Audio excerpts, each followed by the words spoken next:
Ngayong araw guys, ipapakita nga pala guys namin sa inyo yung nabiling bangkang motor ng tatay ni Dugong. Ngayong araw guys, so dito tayo sa bangka na binili ng papa ni Dugong. Oh yeah! Oh yeah! Oh yeah!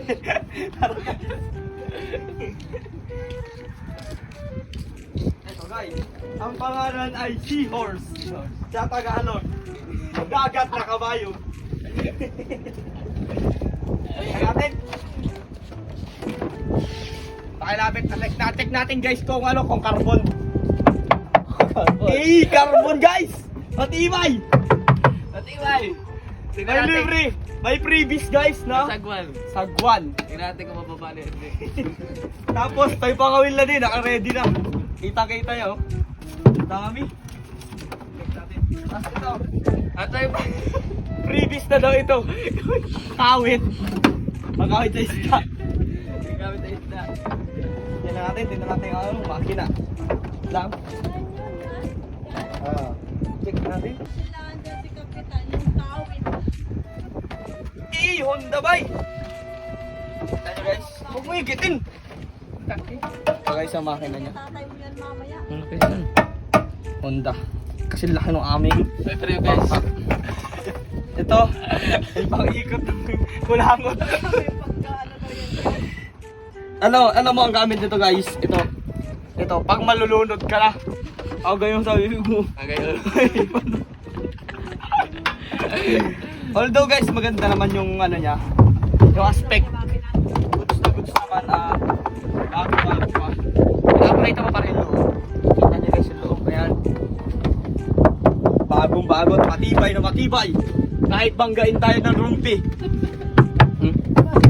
Istinga, Dogs, sakay. Dogs, layo, Carlo, layo. Dili ka. Ay, ikaw mag-try, panyari. Game. Yeah, 1, 2, 3, go! Kabila! Wala! Okay na! Mabangga to kung! Mabangga! Kabila! Sayang guys! Sobrang goods itong bangka. Salamat!